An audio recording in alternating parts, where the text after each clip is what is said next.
Hola amigos, Somos los cazadores de libros y hoy es nuestro programa de tertulia, la número 6. comenzamos el programa de hoy.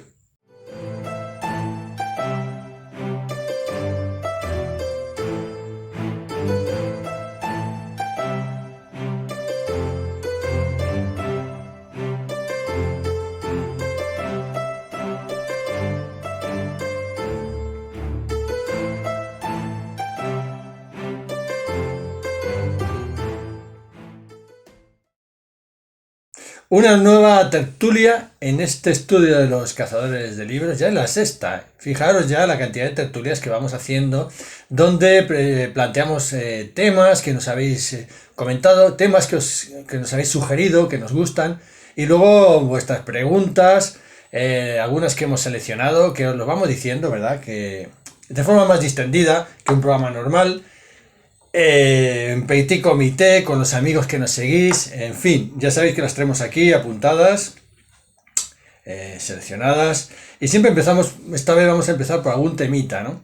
El primero de todos que tenemos aquí seleccionado, Lourdes, es sobre lo que está ocurriendo con el vídeo top 10 de la novela histórica. ¿Qué está pasando ahí en ese vídeo? ¿Qué está pasando ahí? ¿En qué número estamos ¿cuántas visualizaciones tiene? No sé, ya estoy perdida. 40.000. No sé, 40.000 por o ahí, más. ¿no? 40.000. ¿Pero qué pasa? ¿Qué pasa? Amigos, ¿qué os pasa? Que todos queréis ver el top de la novela histórica. Teníamos que haber llamado el canal de la novela histórica. ¿Verdad? Sí. Bueno, por eso hemos hecho el top 2 de novela histórica, porque claro, tanto nos lo habéis pedido, que si faltaban libros ahí, digo, es que es verdad, sí, tenéis razón. Es que no se pueden decir solo 10. Sí, es que y además algunos la forma, de verdad, contención, moderación, de alguna forma que dice, no os podemos perdonar.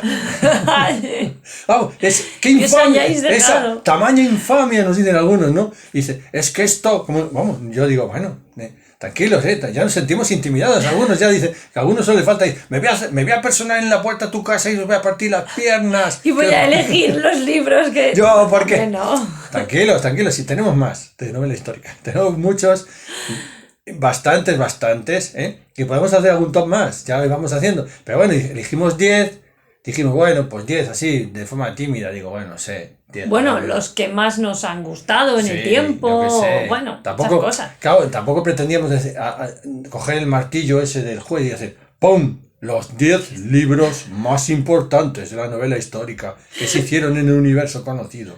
No, a ver, es que no. Son los 10 libros que más nos parecían a nosotros bien, estaban bien. Ya llevamos 20, porque ahora hemos hecho todos tops. Claro, pues ya llevamos 20. Y aún y todos se quedan cortos, por supuesto. A ver, si cascáis así a saco, nosotros a saco otros 50.000 visualizaciones, por lo mismo hacemos otro top. Sí. Porque claro, ante este clamor popular no podemos decir que no. No podemos, hay que rendirse a la evidencia. Rendirse, sobre todo rendirse, caemos rendidos ya. Sí. Bueno, pues eso queremos decir, que gracias, ¿no? Que ya haremos más tops, que estamos en ello y nos ha encantado, pero que queríamos comentaros este fenómeno que está ocurriendo, que en el futuro algún psicólogo lo analizará. Bueno, ¿qué ocurrió? Vendrá algún capítulo, ¿no? En el capítulo que ponga youtuber, aquella locura que del siglo pasado, pondrá ¿qué ocurrió con el famoso top 10 de novela histórica? Bueno, ahora vamos a algo más, un poquito más serio, más intenso, más emotivo y más interesante. Ya sabéis que algunas veces algunos de vosotros nos comentáis cosas, nos enviáis cosas. Con algunos tenemos más relación de proximidad, porque conectamos más. Eso no quiere decir que con los demás no tengamos, pero bueno, ahí en la vida ya se sabe, ¿no? Hay personas con las que conectas más y otros menos, ¿no? Y uno de ellos es nuestro seguidor y, bueno, nosotros ya lo sentimos un poco como amigo, Espero que no sea demasiado decir, ¿no? Pero que es Joaquín, el seguidor Joaquín Rodríguez, que es un seguidor que tenemos desde los inicios de los tiempos, en el albore, cuando éramos solo 5 y uno de ellos era Joaquín. Bueno, desde los inicios de todo. Y bueno, nos ha comentado, a raíz del bonito programa que hicimos de Ina Hesky, el programa ya que si no lo habéis visto os invitamos a que le veáis, que es muy bonito, sobre aquella investigación que hicimos sobre un hombre que encontramos dentro del libro y dónde nos llevó, que no os lo vamos a desvelar. Sí, del libro rojo de las hadas. De las hadas, sí. A raíz de eso, Joaquín nos comenta algo que también a él le pasó en respecto a comprar un libro que compró, el libro lo que supuso, en fin, muchas cosas, ¿no? Alrededor de este libro, y que él comenta en un blog que tiene que se titula Apostando por la Libertad. Ahí os voy a dejar incluso aquí el enlace, ¿eh? Así va que le veáis. Apostando por la Libertad, un blog interesante que escribe nuestro amigo Joaquín, y que, bueno, a nosotros nos parece que está muy bien. Ya le vamos leyendo de vez en cuando, Joaquín, lo que pones. No tenemos mucho tiempo para contestarte, pero nos interesa, está muy entretenido. Y ahí nos deja una historia sobre un libro que nos ha dado permiso para que la reproduzcamos en el canal. Entonces aquí la tenemos, te la vamos a leer, con tu permiso, lo que pones, porque no la vamos a... ¿Para qué vamos a hacer otras cosas que no las que dices tú, también escrito, con estas palabras también contadas, ¿no? Y mira, Lourdes que lee mejor que yo, como ya sabes, lo va a leer, aquí lo tienes, ¿ves? Empieza por eso, ahí. Bueno, somos todos ellos. Pone... Pienso en un libro que, desde que supe que existía, he buscado, por su autor y sobre todo por su historia. Juventud en el mundo antiguo. Un viaje por el Mediterráneo de la flor y nata de la juventud española de los años 30.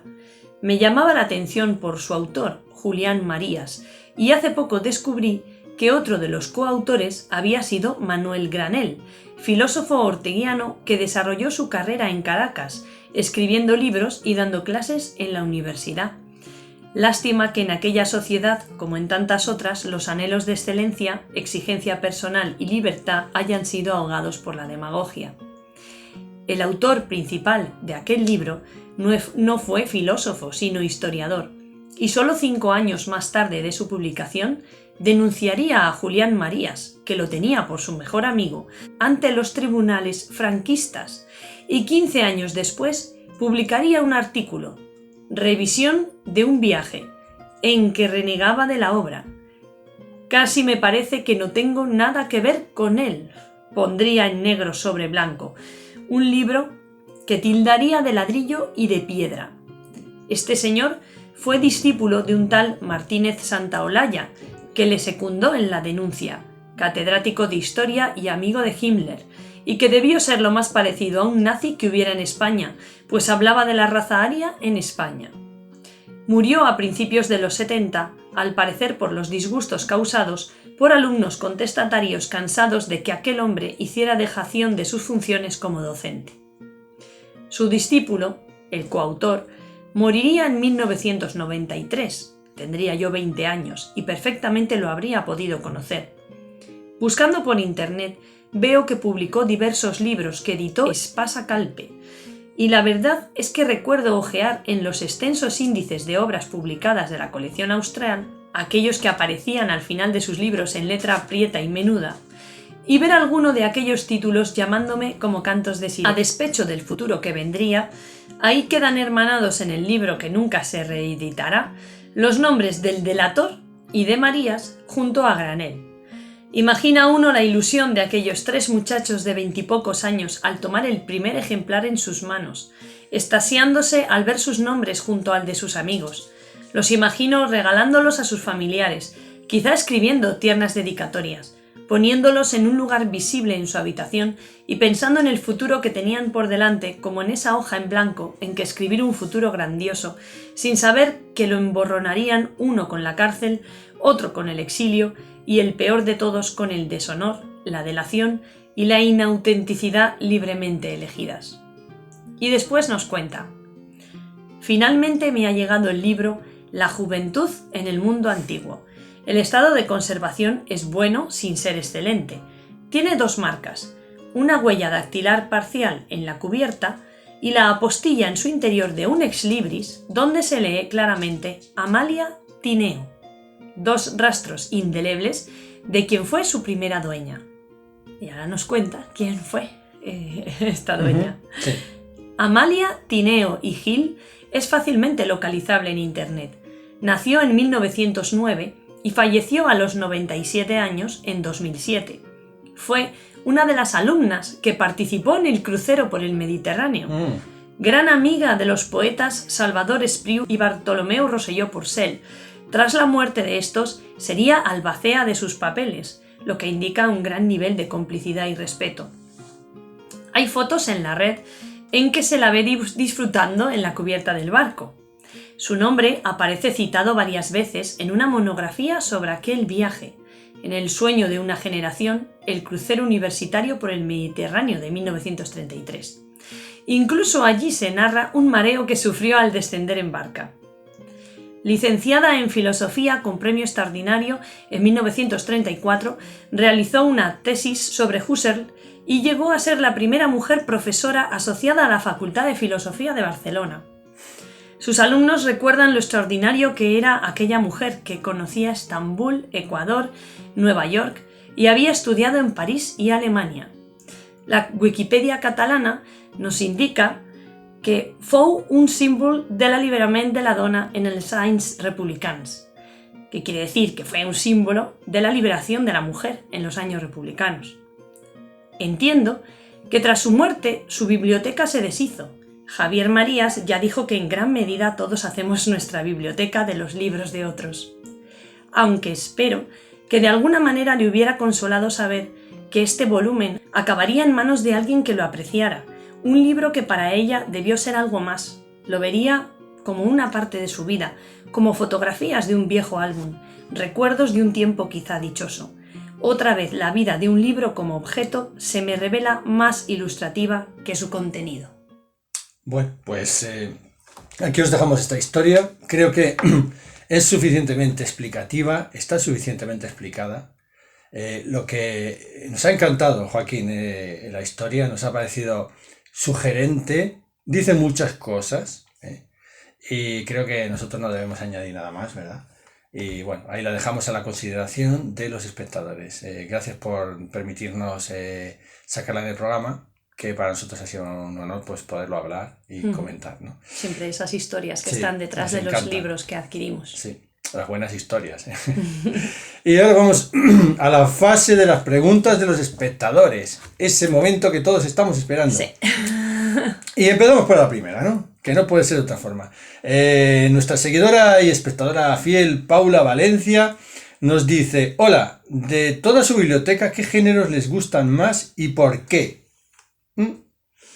Bueno, a mí, que claro, gran parte de la biblioteca es de novela histórica y es porque es uno de mis géneros favoritos. ¿Y por qué?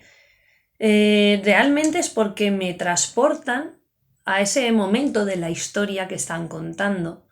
Me atraen mucho más que un ensayo histórico, por ejemplo, o un libro de historia. De hecho, cuando era pequeña la historia pues no me atraía mucho y sin embargo, a través de las novelas de la historia de la Edad Media, de Grecia, de Roma, de todo, pues he ido cogiéndole ese gusto a la historia. Porque creo que nos meten en esa atmósfera, vemos la realidad de la época en la que estamos, en la que está sucediendo, ¿no? Lo que es la historia o los personajes, ¿no? Esa trama. Y no sé, me gusta aprender también con esos libros cosas que quizá en los libros de historia pura y dura no se explican. Pues a mí me gustaría dividir en dos partes la respuesta, ¿no? Cortitas. Para leer los que más me interesan, quizá más es la novela de aventura. Es la que más me gusta. La de aventura, fantasía, un poco aventura, ¿no? Esa es la novela que siempre me ha gustado, la que más me entretiene, para esos ratos de lectura que no, esa es la más entretenida. Para investigación, para aprendizaje, bueno, pues ya ahí depende, ¿no? Hay mucho tipo de novela que me interesa, desde la novela histórica, la novela realista, la costumbrista, bueno, no sé, los clásicos españoles, depende, ¿no? Pero eso ya es distinto, leo otras novelas con otros propósitos, ¿no? Pero entretenimiento, novela de aventura. Cuando no quiero pensar en nada, pues no sé, cojo Moby Dick o cojo Sherlock Holmes, pues no sé cómo decirlo, ¿no? Sí, de ese tipo. Vamos a otra. Ligeia 410 nos dice: mil gracias por tantas risas y tan buenos consejos. Bueno, sí, las risas de vez en cuando también son buenas, ¿eh? Y también son propias y genuinas de este canal. No nos tomamos la vida tan en serio. No nos tomamos las cosas tan serias, tan en serio, ni las cosas de humor tan en humor, ¿no? Y la pregunta es: ¿Habéis leído sobre el inquietante tema del ocultismo? Es inquietante el tema del ocultismo. Somos como Arthur Conan Doyle. En el final de nuestra vida nos vamos hacia el ocultismo.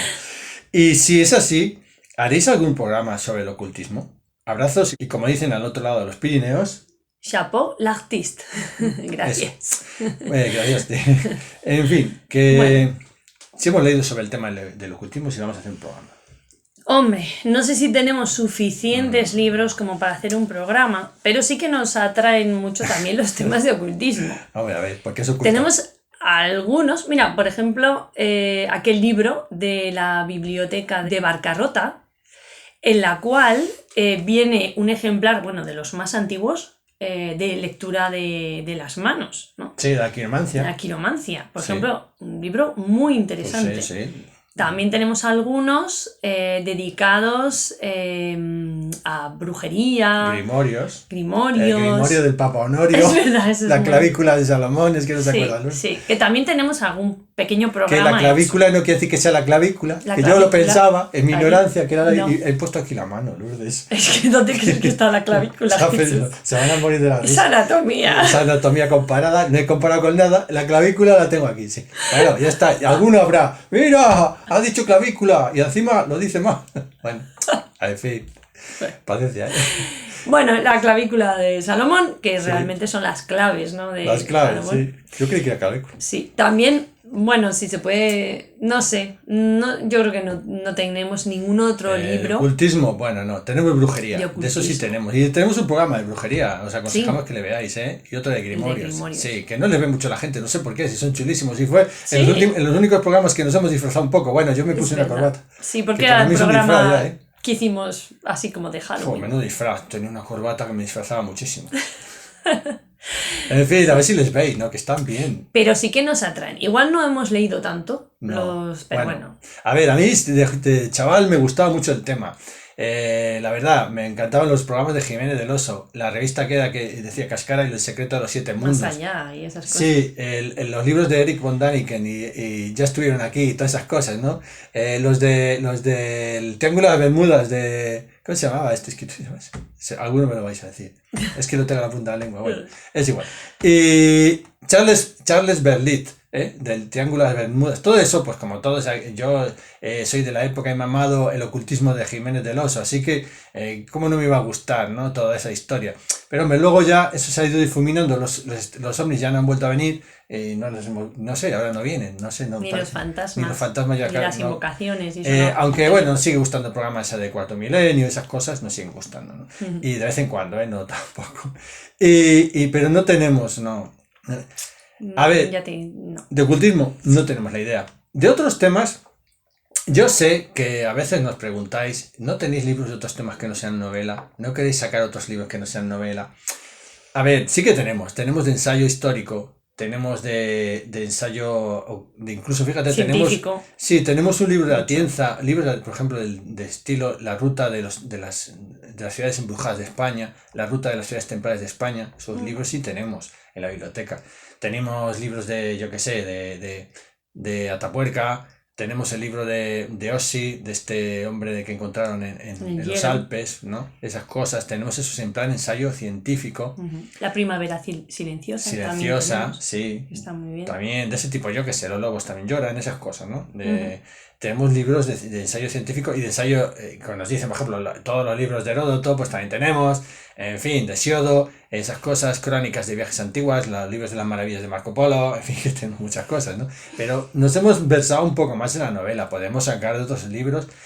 Cuando se nos acaben las pilas y un poco las balas en esta ametralladora, pues a lo mejor tiramos con otro tipo de bala, ¿no? Pero, bueno, y también depende de lo que nos sugeréis también vosotros, que también nos claro. gusta que hagáis sugerencias. Sí, es así. Bien, vamos a otra pregunta. Joaquín Rodríguez, que ya, mira, es que, oye, este amigo nuestro, le vamos a tener que fichar y contratar en el canal. De lo de la piedra, bueno, está hablando de la piedra esa piedra va a traer cola y otros de los espectadores nos lo han comentado, la famosa piedra de granito que aparece de peso en algunos vídeos que tenemos de reparando los libros con la argolla. Dice eso, dice que la piedra, bueno, que a él le hubiera gustado más la versión mía de Haciendo el agujero, pero bueno, ¿qué le vamos a hacer, no? Y dice, bueno, en fin, habladnos cómo va vuestro proyecto de reeditar vuestros libros en tapa dura, que sé que interesa. Creo que ya he visto todos vuestros vídeos, salvo el de Aguilar, tal. Y también nos habla sobre los vídeos de los autores noveles que ya no hacemos y que ya no ponemos.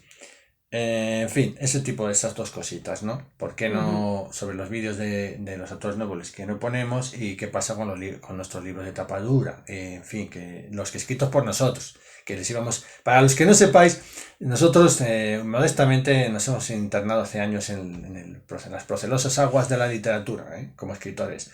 Y ahora queremos pasar nuestros libros que están editados en Amazon, los podéis ver abajo, que tenemos los enlaces en la zona de descripción de nuestra página de autores, ahí lo podéis ver, y les tenemos en tapa blanda. Entonces que nos han preguntado algunos amigos y digo, bueno, pues les vamos a pasar a tapa dura dentro de poco, porque Amazon da esa opción, entonces ahí estamos, ¿no? Y por eso nos preguntaban. Sí, el problema sobre todo es la falta de tiempo que tenemos. Sí.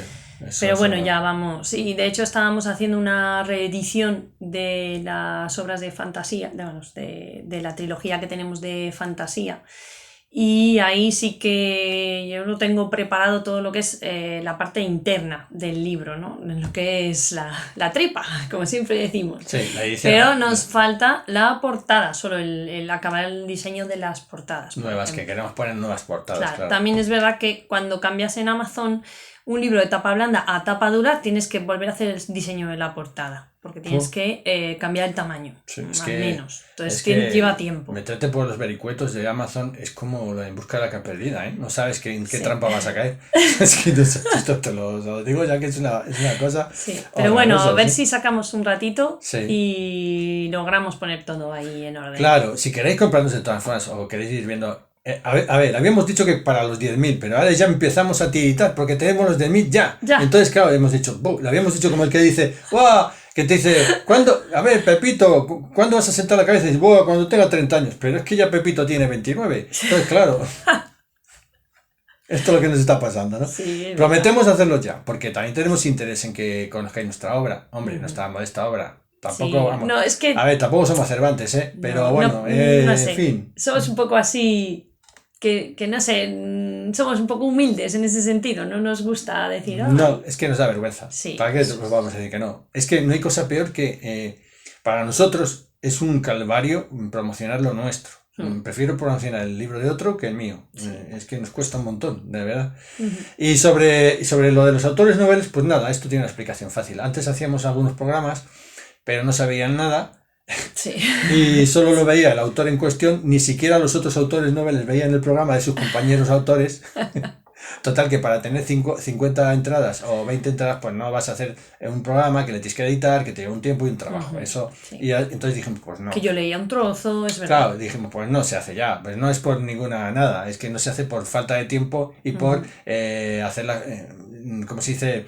Por sacar el mayor provecho posible de los recursos, es lo que quería decir. Sí. Otro.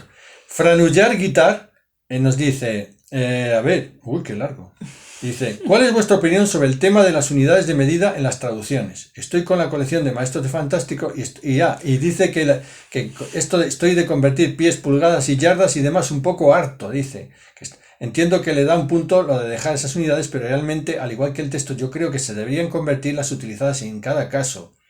Es una queja-pregunta realmente. Dice, bueno, si es una queja-pregunta, entonces la tenemos en cuenta. Si no fuera queja, no, solo las quejas, Pues no sé, mira, es curioso, sí, es verdad. Sí, es cierto que a veces hay algunos libros que estás leyéndolo y yardas y dices, ¿esto qué? Ay, pues vaya, y dices, vaya, y a veces te tienes que parar y mirar y decir, tanto. Claro, sí, en cierto modo, si hay hecha una traducción de todo el texto, pues ¿por qué no lo traducen todo? Ya, ¿no? pues sí. Al menos para que nos sea más fácil a los lectores acostumbrarnos a esas medidas. Es que si no, a veces te saca del texto, te saca de lo que estás leyendo.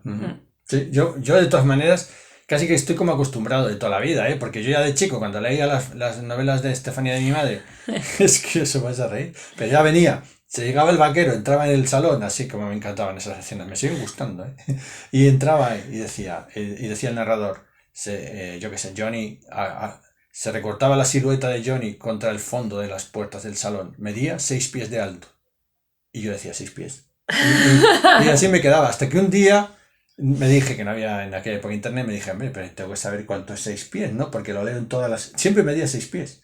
Que no te medida estándar del pistolero sí. Y era un 80. Ah, mira, ¿ves? Te juro, o sea, me quedé desprivado, pensé que era más alto, porque dije, joder, Clint Eastwood es más alto. Ya. Mide, Sí, Clint Eastwood era más alto. Se me quedó chico el pistolero. Prefería 6 pies, porque 6 pies me sonaba pedazo de pistolero, 6 pies. Pero un 80 me armó en aquel día. ¿Ves? También. En fin, que tienes razón, pero no lo hacen, no se hace por pereza, porque muchas veces son traducciones que ya existen y por costumbre. Yo creo que en las traducciones actuales muchas ya se hace y sí que se traducen, ¿eh? A ver, otra pregunta, dice... ¿No has dicho quién? Sí, estoy buscando. Es que el nombre me ha intimidado un poco. Bueno, el amigo Miyamoto Musashi, 78, te ha costado pensarlo, ¿eh? Después de decirnos excelente vídeo, muchas gracias, amigo. Dice que gusta de leer el Ulises y tal. Vamos a ver, voy a ir a la pregunta. ¿Habéis leído La sombra del viento de Carlos Ruiz Zafón? Su saga del cementerio de los libros olvidados. Sí, tenemos todos. ¿Qué os pareció? Pues lo mismo que te pareció a ti, seguro. Sí, a mí me gustó. Bueno, a mí me encantó, uno de mis libros y sagas preferidos, y ya un abrazo enorme. Pues es interesante todo lo que rodea a Carlos Ruiz Zafón, también hemos de decirlo, todo, incluso su triste historia al final, ¿eh? Pero es uno de los literatos más sorprendentes que llegó al panorama de la literatura española de forma más sorprendente, con una calidad literaria que sorprendió a casi todo el mundo. Su vida y su historia es un poco sorprendente. Un hombre poco dado a las entrevistas, que se explayó poco, no es como otros que enciendes el Twitter y te saluda por la mañana, pues no.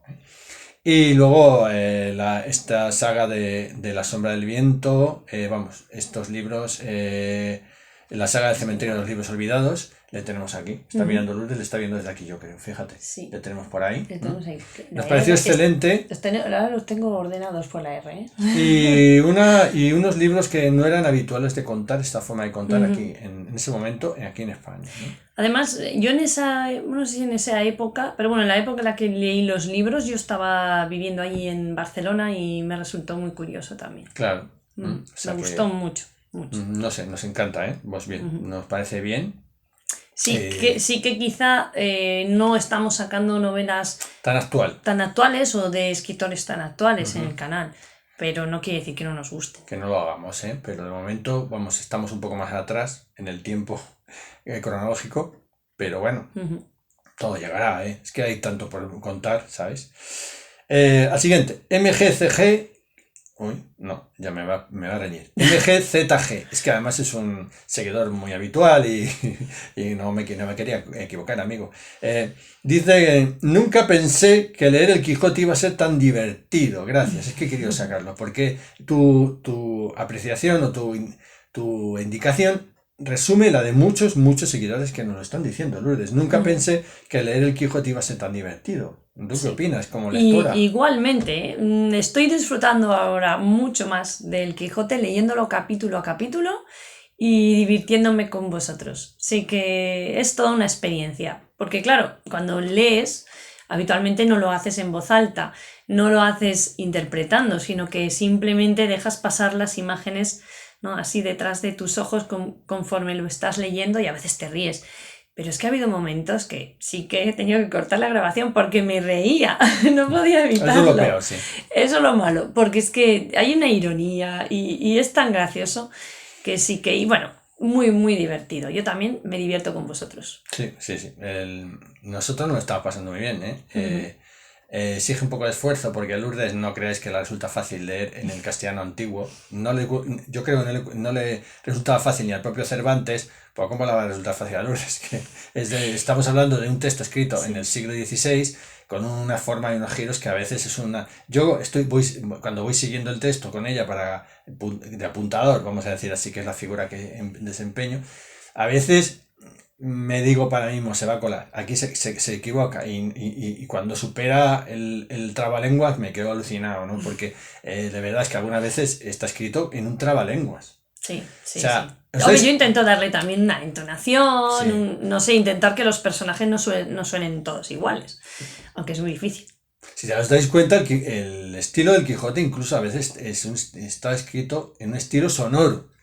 Tiene musicalidad, ¿eh? O sea... Aunque en el texto original, porque luego en los textos adaptados, que son más fáciles, pierde el ritmo y la originalidad y la musicalidad que le dio Cervantes. Por eso hemos querido leerlo en el texto original, porque tiene musicalidad. O sea, yo me doy cuenta, o sea, lo vas leyendo y Cervantes se deja mecer por las palabras, se deja llevar por las comas que él coloca, donde las pone malamente en aquella época. El texto tiene un ritmo. Tiene sonoridad, ¿eh? O sea, es curioso, hasta que no lo lees en una versión lo más cercana, en este caso como es la primera, de cómo la escribió Miguel de Cervantes, pues no te das cuenta, ¿verdad? Sí. Vamos con la siguiente pregunta, también de Joaquín Rodríguez, es que ya te mandaremos el contrato a tu casa. Espero que le firmes, el sueldo va a ser suficiente, pero bueno, como todo buen empresario que se precia en este país, así que tampoco vamos a ser raros, ¿no? En fin, vamos a la pregunta. Las preguntas que nos ha gustado mucho porque es una concatenación de preguntas que nos haces que son de lo más salado e interesante. ¿Qué quieres que te diga? Mira, la primera. ¿Vais a hacer algo parecido? Se refiere a como cuando pusimos la sobrecubierta de papel en el libro de Alicia de la editorial Juventud, ¿no? Sí. Y él nos dice a esa colación, ¿vais a hacer algo parecido con el facsímil de la primera edición del Hobbit al que le faltaba la sobrecubierta? Tela marinera, amigo, ¿eh? Que nos has hecho ir corriendo, a ver, ni nos acordábamos. Si es que te conoces mejor nuestra biblioteca que nosotros. Se la conoce mejor que nosotros. Y es que no se nos había ocurrido. Y hemos dicho, ahí va, le falta la sobrecubierta. Ahora ya que nos ha revuelto. Hay que agradecerlo. Ahora, sí, pero nos va a tocar buscar una sobrecubierta, que es un libro americano. Ya verás tú. Es que no se hacen estas cosas, Joaquín, porque ahora nos ha revuelto. Sí, pues ahora no nos va a quedar otra que hacerlo. ¡Hala! Hasta luego. A ver, sobre este tema de la sobrecubierta nos pregunta. Sí. ¿Habéis usado algún papel especial de fotografía mate o con brillo? Creo que puedo responder yo porque soy el que lo he hecho, si te parece. Pues no, bueno, es un papel. Nosotros lo llevamos a una tienda de fotocopias imprenta, ¿no? Y utilizan dos tipos de papel. Tienen como es en color, pues tienen uno mate y otro con brillo, normal, de un grosor normal. Entonces, bueno, pues no es el fotográfico de brillo que no me gusta y cojo el normal que es un brillo satinado que queda más realista y es el que tienen las sobrecubiertas de papel. Sí. Ya está, pero sin elegir nada en especial. Como hemos visto que estaba bien de calidad, este gordito, lo hemos comparado con las que hay más o menos, pues está bien. Pero bueno, si vosotros hacéis y nos gusta, pues podéis ir a una imprenta que a lo mejor tienen calidades de papel, seguro. Vamos a otra. ¿Las sobrecubiertas siempre las sacáis de internet? Pues hasta este momento sí. Pero se podrían fotografiar de otros libros. Es más, si es de un libro que os gusta, podéis ir, por ejemplo, a la casa del libro cuando no os miran. Eso no lo puedes hacer. ¿Por qué no? Pones el libro en una estantería, le haces la foto y te vas y haces la foto. Hombre, a ver, que te van a meter en el calabozo de la casa del libro. Sí, claro. Tú vas ahí en la casa del libro. Como no hay nadie vigilándote ni nada, ni gente vendiendo. ¿Apostamos algo a que se enseñe la foto haciendo yo? No quiero participar. Pero si me meten en el calabozo de la casa del libro, me irás a ver, ¿no? De todas formas, en el propio libro ya pone que está prohibido hacer cualquier fotografía o reproducción. Pero son fotos inocentes. Ya. Hombre, en el caso de un libro antiguo, pues bueno, es que claro, ya no tiene ese copyright. Bueno, Lourdes, pero si tú, por ejemplo, compras un libro de segunda mano y por imponderables de la vida, que no están en tu ser, te llega a tus manos sin sobrecubierta, pues hombre, algún recurso tendrás que usar. Y si pues no sé, sácalo de la biblioteca. Claro, que ibas a decir, sácalo de la Biblia. ¿Qué ibas a decir? No, de la Biblia, como de la biblioteca. Ah, bueno. Y así lo haces en tu casa, al menos bueno, no te ve nadie. A ver, los partidarios de que vayáis a la biblioteca, o sea, los que sois un poco... Que luego le tienes que quitar, claro, el plastiquito de la biblioteca y luego volver a poner. Los que sois un poco temerosos, los descarados, pues ya está. Mira, es que siempre damos dos opciones. ¿Has visto que es así? Bien. Seguimos. A ver, sí. ¿Cuál es el fin de una sobrecubierta? ¿Proteger o recrear? El fin.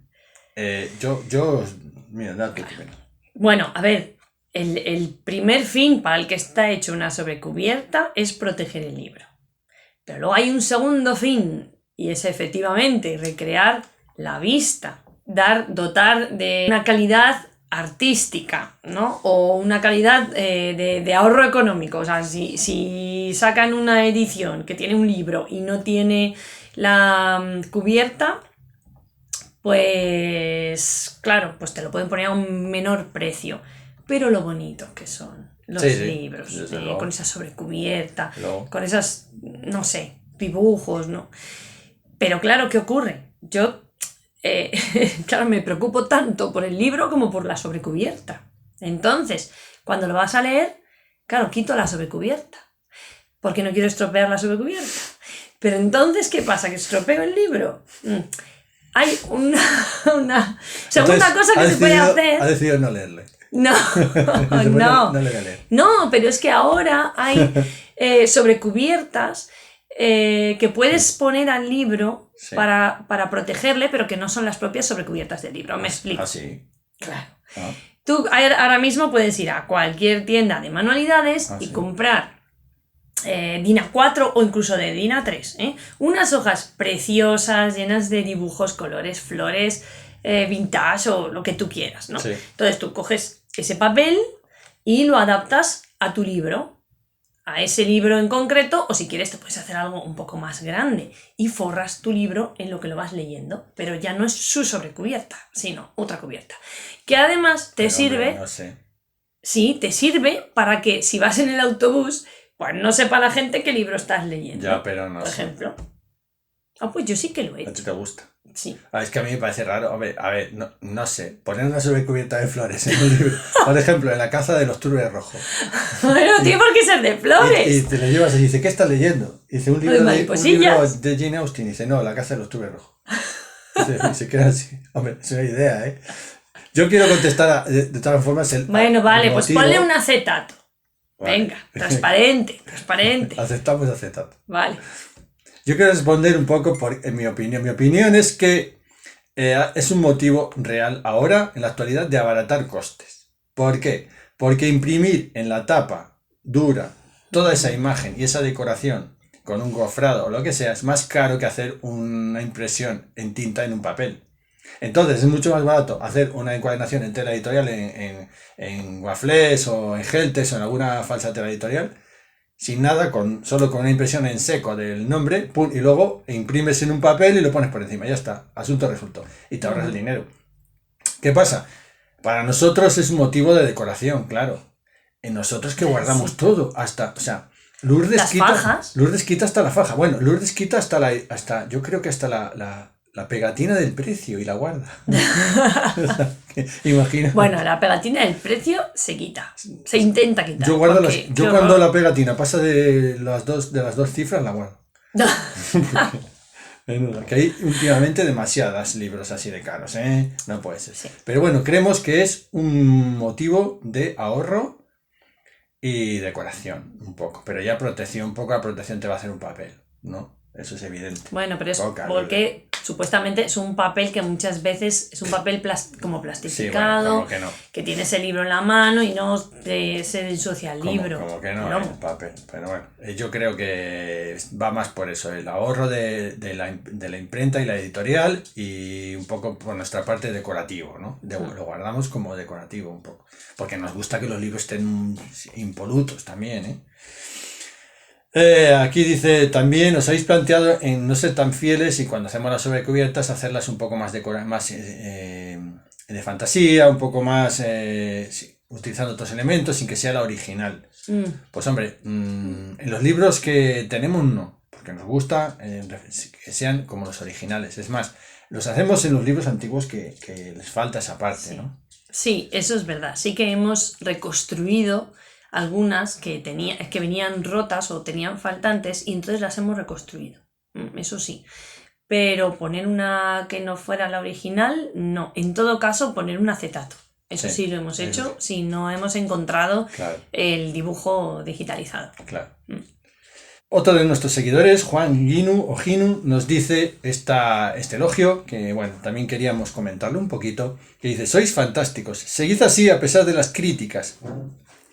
Por eso queríamos comentarlo un poquito. Gracias por la información que nos dais, a pesar de las críticas. Bueno, a ver, sí que tenemos críticas, y gente de mala intención, que viene a darnos cera mantequera. A ver, mira, si quieres tú comentarlo, se lo digo yo que soy la espada del Islam aquí, ¿eh? O sea, bueno, es que no somos, no sé, es que somos personas normales, sí. Lectores, ni siquiera somos, yo que sé, catedráticos de nada, ¿no? Ni de literatura, ni hemos estudiado lengua o literatura, solo somos amantes de los libros, amantes de la lectura y bueno, decimos y hacemos lo poco que sabemos, eso sí. Entonces, bueno, intentamos hacerlo lo mejor posible, pero por supuesto nos podemos equivocar. Claro. Y además... o las opiniones que tengamos sobre qué libro es mejor que cuál, o si esto me gusta más o me gusta menos, son solo opiniones, para nada algo generalizado. No sentamos cátedra ni fundamos ni lo escribimos en las tablas de la ley, ni en granito. Inamovible. Pensaba que ibas a decir ni fundamos el Instituto Cervantes. Bueno, no, bueno, pero si nos lo pidieran de todas maneras, somos muy echados para adelante, ¿eh? Podríamos hacer algo. Pero bueno, que me refiero a las críticas. A ver, mientras la gente se muestre con educación y nos dé sus opiniones, nos parecen bien. Las faltas de educación y de decoro, no. ¿Por qué? Porque la comunidad que tenemos es una comunidad serena, de lectores tranquilos, se habla de literatura, se comparten las cosas en plan de colega, de amigo. La lectura y la literatura es nuestro estandarte. No hay sitio para los malos modos, ni la gente que viene intentando sentar precedentes, ni enseñarnos lo mucho que sabe, ni rebatirnos todo per se, o sea... Porque, en fin, ya sabéis, la típica mosca esa que afecta a los varones en sus partes, pues esa mosca no tiene espacio en nuestra comunidad. Lo tiene que entender, porque esto es un sitio de amigos, de colegas que hablan de libros. ¿Entiendes? Entonces todo aquel que viene con esa pretensión, lo mismo, pues viene y se va. No vamos a decir más, es que es así, porque esto es como cualquier espacio, si no le cuidas, es como un jardín, tú no lo cuidas y al final, a los 2 meses... está todo, pues que las plantas buenas, las flores han desaparecido, ¿no? Entonces esto nosotros lo cuidamos porque el canal lo cuidamos para todo el mundo, para nosotros y para la gente que viene, para que se encuentre cómoda y se encuentre un sitio amable y un sitio donde todo es amable y donde las cosas se hacen de buena forma, ¿no? Y ya está, o sea, por eso las críticas no nos molestan, las críticas de la gente que lo hace de forma aleccionadora, de forma creativa, de forma para crecer todos juntos, bien. Sí, además que aprendemos mucho. Claro, el que viene y de entrada ya nos está insultando, que no es que haya mucha gente, alguno hay, pero bueno, podéis comprender, ¿no? ¿Qué se no tiene explicación? No se puede decir más. Pues, ¿qué le vamos a hacer, no? Sí. En la vida de todo tiene que haber, como decía mi abuela. En fin, vamos a seguir. Se me ha quitado el chisme. A ver. ¿Podemos hablar? Sí. Otro amigo, Javier, gracias. ¿Qué? Si te apellidas Gracias, tendrás algún problema cuando dices tu apellido, ¿no? Bueno, Javier, gracias, que me encanta, ¿eh? Opino como vosotros en el tema de la sobrecubierta, porque también soy coleccionista, pero él dice que lo de quitarla, pues es lo que hemos hablado, ¿no? Que si al final estropeas el libro, porque si la quitas, que está para proteger el libro, claro. En fin. No se dice, pero para cazadores de libros como nosotros nos importa casi más la sobrecubierta. Pues tiene razón. Claro. Hay más gente que comparte como nosotros el tema de la sobrecubierta que ha traído cola, ¿eh? ¿Ves? Un truquito el de cambiar la sobrecubierta por otra cosa. Sí, dice aquí unas cosas terribles, ¿eh? Sí, es verdad. Me he quedado así, lo siento, porque dice: por si se te caía algún líquido, ceniza, o tenías las manos sucias y estabas tomando café, comiendo un bocadillo, fumando... Todo eso con el... Me estoy imaginando comiendo un bocadillo de chorizo y leyendo lo que sea. Yo no puedo. No puedo. Yo no puedo imaginármelo fumando, tomando té y un bocadillo encima del libro. Pero bueno, sí que igual algún café. Igual. En una cafetería estás leyendo. Nosotros y tomamos café, té hay que tener cuidado. y cafetito. Café Cafetito en nos las gusta. cafeterías. Nosotros nos gusta tengas. ir a comprar libros y luego irnos a la cafetería, tomarnos un café y hablar de los libros. Es decir, ya se encontrado esta. Yo qué sé, como hacen los buscadores estos de tesoros, ¿no? Nos sentamos allí y sacamos nuestros tesoros. Sí. Y digo, ¿te has dado cuenta? He encontrado no sé. Encontramos placer en estas pequeñas cosas, Sí. De la vida ya, no sé. Seguimos, ¿eh? BMO Rivas nos dice, después de decirnos excelente vídeo, qué maja es la gente, qué majo eres. Después de tantas experiencias, a ver, voy a hacer un resumencito, a ver. Dice que ahora, antes de prestar libros, habla de prestar libros, esto que tanto nos inquieta a todos que tenemos ya libros en biblioteca. Trato de prestarlos solo a personas que sé que son lectoras, que se tienen ganas de leer el libro y no lo van a tener guardando polvo en su casa. Esto se puede lograr teniendo una plática, entrevista acerca de sus hábitos lectores. Hombre, es la bomba lo que acabas de decir, ¿eh? Amigo BMO Rivas. O sea, haces una entrevista antes de prestar el libro. Sí, me ha encantado. Es que yo creo que lo vamos a poner ahí. Sí, lo vamos a adoptar esto. Yo he pensado en hacer un cuestionario. Sí. No una entrevista, no, pero un cuestionario. Entonces alguien como viene. Para cuando se adopta un perro, ¿no? Pues esto es, te voy a prestar un libro, respóndeme estas preguntas. Y firma abajo que te comprometes a devolverlo en el plazo de X días. Claro, muy bien. Y si no fuera así, te comprometes a comprarnos el libro, B, reintegrarnos el importe, con los intereses, por la demora y por la congoja y tristeza que representa para nosotros el no saber si va a volver el libro. Es horrible. Claro, pues sí. Sí, muy bien. Nos has dado una idea buenísima. Vamos a hacer ya te digo, un cuestionario para firmar. Dani Jiménez, otro de nuestros seguidores y amigo del canal ya de hace mucho tiempo, nos dice: tengo una pregunta, queridos cazadores. Esto es de novela histórica. Dice, vamos a ver. Esta pregunta le ha encantado a Lourdes, ¿eh? Sí. A mí también, pero a Lourdes sí, porque le has dado ahí en el gusto de la histórica, ¿eh? Dice, ¿son todos los libros de novela histórica, histórica fantasía? Sí, los que recomendamos, pone. Dice, hay libros, no digo novelas porque creo que no se aplica, de historia, pero de historia real, si les hay. Dice, imagino que serían enciclopedias o algo así. No sé si aquí entrarían, por ejemplo, los 9 libros de Heródoto, o los libros de Julio César. Ahora las de Benito Pérez Galdós no sé si entran en el sector de fantasía o son históricos reales. Me confunde todo esto un poco.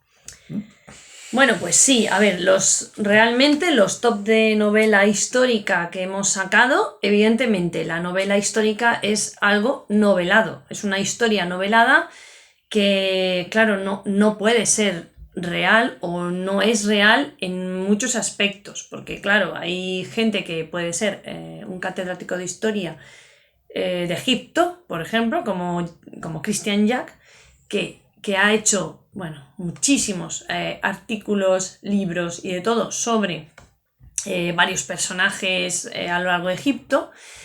Este es un autor interesante porque tiene los dos tipos de novelas. Y tiene ensayos también. Claro, tiene la novela histórica, como por ejemplo la pentalogía de Ramsés, que esa sí que es una novela. ¿Por qué? Porque te está contando hechos reales o que se creen reales, porque claro, ahora mismo nadie de nosotros estaba allí para verlo y decirlo, ¿no? Todo está basado en la ciencia, en el estudio de la historia, en el estudio de lo que es la arqueología, ¿no? de Egipto. Sin embargo, él lo que hace es llevarte ahí con su imaginación, con esa capacidad que tiene para imaginarse ese Egipto en el Egipto antiguo, en el Imperio Medio, bueno. ¿Y qué nos lleva? Pues claro, nos muestra a Ramsés de niño, de adolescente, de joven, en su juventud y en su madurez, y lo que le pasa, y todos los personajes que le rodean. Pero claro, evidentemente, no todos los personajes de la historia están en los libros de historia. Sí, Ramsés, su esposa, tal, pero ¿y los sirvientes? O sea, Eso te lo tienes que inventar. O te tienes que inventar el día que hacía en ese momento. O no sé, el pájaro que vio o que cazó. O las acciones de esos días que tú estás poniendo en esa novela. Sin embargo, luego tiene otros libros que son más ensayo histórico. Por ejemplo, tenemos uno de Akenatón.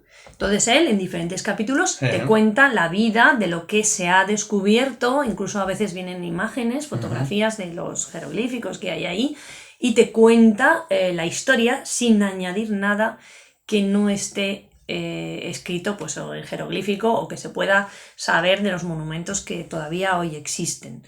O pues lo mismo que Heródoto también, porque claro, él se basa muchas veces en escritos anteriores de clásicos como Heródoto, que fue allí a Egipto y lo vio, y los que estaban allí en esa época le estaban contando, ¿no? Pues cómo era Egipto. Aunque no se podía saber muy bien si es verdad todo lo que le contaban a Heródoto, pero ahí nos quedamos con ello. O sea, sí hay posibilidad de que haya algún libro de historia que te cuente la historia real. La mayoría de novelas históricas, pues no, claro, te tienes que inventar los personajes, las ciudades, cómo eran los edificios, te lo puedes imaginar, pero no lo tienes delante para verlo. Yo, de todas formas, veo que, según lo que preguntas, me he dado cuenta que los libros sobre historia, porque vamos a abordarlo desde ese punto de vista, me parece a mí, se pueden clasificar en varios géneros o tipos, pero así, básicamente, de forma general, estarían los de historia o ficción histórica, novela de ficción histórica, los libros de ensayo histórico, los libros de crónicas de historia, los libros de viajes históricos, ¿no? Serían, y los libros de texto o didácticos de historia, ¿no? Entonces, en esta pentalogía de géneros o de tipos, entrarían los libros de historia casi todos, ¿no? Porque si te das cuenta, nosotros, todo lo que se dice novela es eso, es una versión ficcionada, una ficción. La novela es eso, es inventarte personajes, inventarte situaciones, aunque te la ambientes en un periodo concreto que es real. Eso sería una novela. Y nosotros, claro, cuando ponemos la etiqueta de novela, estamos poniendo la etiqueta y diciéndote, esto es ficción. Porque si no, sería un ensayo. Un ensayo histórico, pues hay mucho. Mira, tenemos, por ejemplo, el libro Los manuscritos del Mar Muerto, del Qumran. Por ejemplo, eso es un ensayo. Escribe. Es un ensayo, ¿por qué? Porque escribes de forma literaria, con estilo literario, un tema que, por ejemplo, el mismo tema que se titula Los manuscritos del Mar Muerto, escrito de forma didáctica, es un texto educativo, es un texto universitario o un texto de ese tipo. Sería escrito de forma técnica, de forma didáctica. Si lo escribes de forma literaria, sería un ensayo. Si lo escribes, por ejemplo, si el libro histórico está contado por alguien de la época, pues para nosotros, hablando, esto entre comillas todo, claro. Sería una crónica, por ejemplo. Si Cristóbal Colón te dice mi diario de a bordo, está haciendo una crónica del viaje. Si Julio César te dice la historia de las Galias, su escritor, el escritor que le escribía lo que él contaba, está haciendo una crónica del momento en que sucedieron los hechos de las Galias. Y así, por ejemplo, en otros casos. Cuando, por ejemplo, Heródoto, como dice Lourdes, cuando va, por ejemplo, a toda el Asia Menor, bueno, en fin, pero cuando va a Egipto, los sacerdotes le cuentan las cosas, mal o menos, mejor que bien, y con algunas cosas que, bueno, se le inventan porque tampoco las sabían, y las cuenta y el hombre. Eso es una crónica, pero eso ya no es una crónica real, porque eso ya pasaría a ser un libro de viajes, porque realmente es una crónica de viajes, está entre medias, ¿no? Está entre medias. Es un libro de viajes como lo que puede contar, por ejemplo, en el libro de las maravillas, Marco Polo. Eso sería un libro de historia, pero de crónica o de libro de viajes, ¿no? ¿A veces se solapan todos estos géneros? Sí, se solapan. Un poco, claro, porque a veces un investigador, por ejemplo, como un paleoantropólogo, como es el profesor o el doctor Arzuaga, el director de la excavación de Atapuerca, pues luego se dedica a escribir libros de novela, y escribe libros de novela ambientados en su conocimiento sobre la paleoantropología y aquellas épocas pretéritas de la prehistoria. Y es una novela, aunque él mete cosas que sabe, ¿no? Cuando me imagino que él escribe libros de texto, no son novelas, son libros didácticos o de texto universitario docente, ¿no? Entonces yo no sé, ya sé que a veces se solapan las cosas, ¿no? Y luego hay esto de un punto de vista, que estamos hablando genérico, pero si vamos a analizarlo de forma por temas, es muy interesante, porque por temas también hay libros de historia. Tú puedes hacer libros de historia, la historia de la medicina, la historia de la biología, la historia de la filosofía, que muchos hemos estudiado. Qué ladrillo aquello. Porque a mí que me gustaba, pero te desanimabas muchísimo. Me acuerdo la historia de la música, que estudiabas, que digo yo, la música hay que oírla. ¿Por qué te hacen estudiar historia sin saber ni nada de música, no? O sea, todo eso también se estudia. Que eso son biografías, que son cronologías, ¿no? En fin, eso es otro tipo que puede entrar dentro de un punto de vista de libro didáctico o libro de texto. Si lo haces en plan literario, pues vas a las biografías, que al final son otro tipo de libro de historia, que son reales, pero escritos de forma literaria, que entrarían dentro del género de los ensayos, casi, ensayos, ¿no? En fin, como ves, esto se podría desgranar mucho más y se puede encajar mucho más, pero si la novela es novela, para nosotros exige que tenga ficción. Claro. Por ejemplo, lo que decía de Benito Pérez Galdós, pues es novela. Es novela. Él narra hechos reales. Pero lo hace con forma ficción. Pero personajes ficticios para poder coger esos hechos reales y plasmarlos de esa manera, ¿no? Pero se acerca mucho al ensayo histórico. Se acerca mucho, muy mucho. Depende, no en todas las novelas. En unas más y en otras menos. Depende. Hay algunas que son casi novelas costumbristas o realistas y otras que casi son una crónica de lo sucedido, ¿no? Depende, por momentos, claro. Bueno, y yo creo que hasta aquí hemos llegado, Lourdes, porque ya no hay más preguntas y ya es suficientemente largo, que nos enrollamos. Para la siguiente ya tertulia, tenemos más cosas, pues ya la dejamos para la siguiente tertulia. Si queréis preguntarnos cosas, pues ya sabéis, nos lo vais dejando y si es interesante y nos parece eso, pues lo archivamos, para otra tertulia. Y nada, pues hasta aquí hemos llegado, Lourdes. No tenemos like, ya sabes que somos en las tertulias, no hacemos así con el dedo. Hacemos así, ya está. Si os ha gustado esta charla, dadnos un me gusta y suscribíos a nuestro canal, que nos ayuda mucho. Y podéis tocar la campanilla de notificaciones para que os salgan todos nuestros vídeos. Y nada, amigos, pues muchas gracias por vuestro apoyo, por seguirnos en nuestras locuras, por escribirnos, por preguntarnos cosas interesantes, por mantener los buenos modos y por animarnos siempre a seguir. Y os esperamos en la siguiente tertulia. No lo dudéis, que habrá otra. Adiós, amigos.